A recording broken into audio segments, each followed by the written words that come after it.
डालने जाना है, वोट डालने जाना है, हमें वोट डालने जाना है। लोकतंत्र के महापर्व को मिलकर हमें मनाना है। वोट डालने जाना है, हमें वोट डालने जाना है। वोट डालने जाना है, हमें वोट डालने जाना है।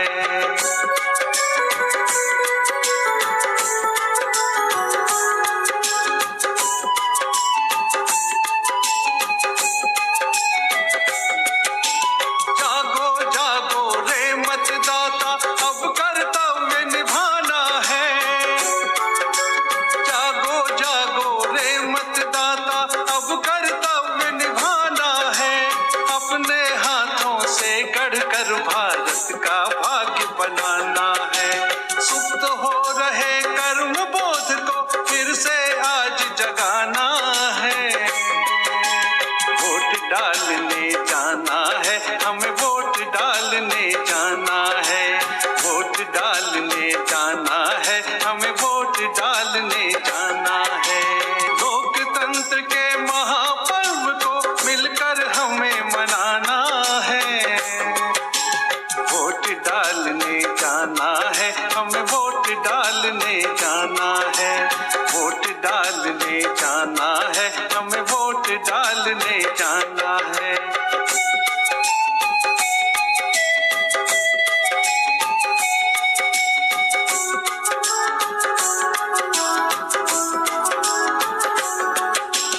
लोकतंत्र के इस मंदिर को रोशन हमें बनाना है।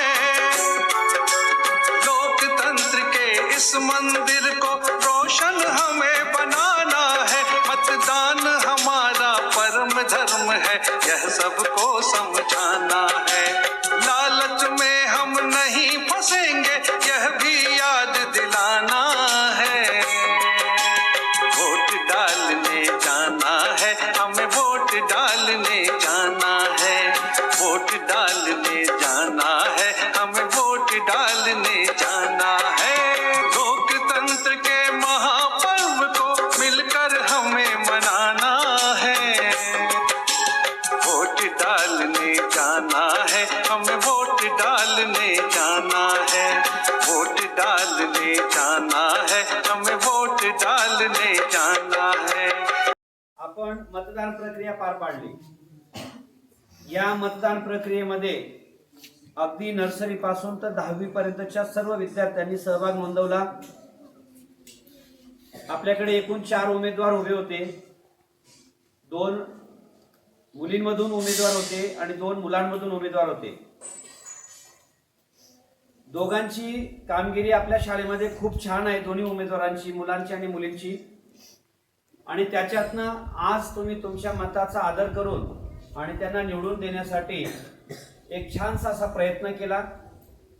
लोकशाही काय असते, निवडणूक अधिकारी काय असतो, पोलिंग बूथ काय असते, बोटाला शाई लावल्यानंतर त्याचा मीनिंग काय होतो, आपल्या यादीमधून आपण नाव कसं शोधलं, या सर्व गोष्टी तुम्हाला आज ह्या ठिकाणी शिकायला मिळाल्या। आपण सर्वप्रथम हा उपक्रम आयोजन करून आपल्या सर्व मुलांना याची संधी प्राप्त करून दिली त्या शिक्षकांचं आपण पहिले त्यांचं स्वागत करूया टाळ्यांच्या गजरात।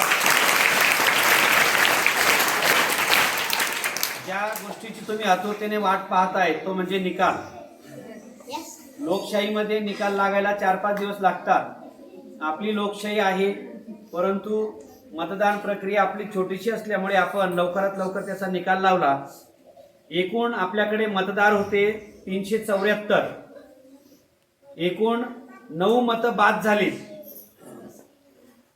97.69% मतदान आपलं गुरुकुल कॅम्पसमध्ये झालंय।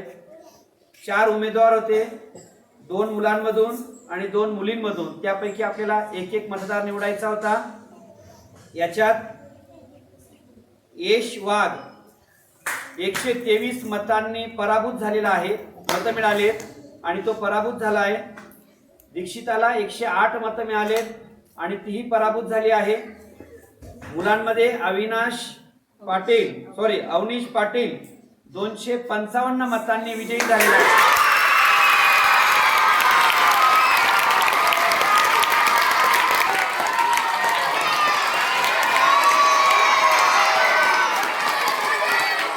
मुलींमध्ये धनश्री 259 गुणांनी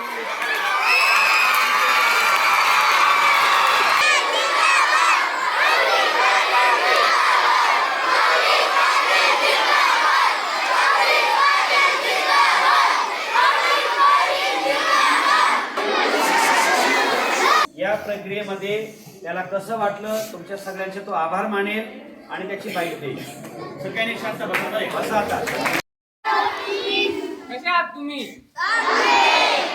मी अवनीश पाटील 10वी मध्ये शिकत आहे आणि आज मला खूप मोठी खूप संधी मिळाली की मी आज या गुरुकुल पब्लिक स्कूलचा हेडबॉय झालेलो आहे.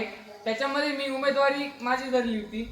माझा पक्ष धर्मरक्षक सनातनी पार्टी हा होता आणि त्याच्यामध्ये मला तुम्ही विजयी करून दिलेला आहे. त्याच्याबद्दल तुमचे खूप सारे धन्यवाद. तर एक पॉइंट होता की मी माझ्या पॅम्पलेटवरती हिंदू लिहिलेलं होतं. जो हिंदू असेल तो मला मतदान करेल. पण काही मुलांनी काय अर्थ काढला की जो मराठा असेल तो मतदान करेल. एक गोष्ट तुम्हाला मी सांगू इच्छितो. जय महाराष्ट्र.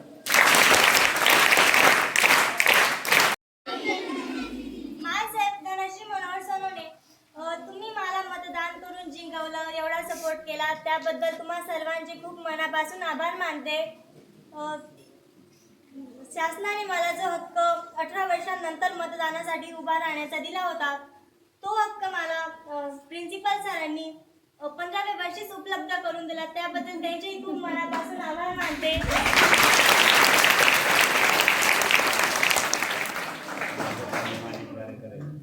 मी माझं काम मी शाळेचे रूल्स तोडणार नाही आणि कोणाला तोडूही देणार नाही आणि तुम्ही मला शाळेची हेडगर्ल म्हणून निवडून दिलं त्याबद्दल तुम्हा सर्वांचे पुन्हा एकदा मनापासून आभार.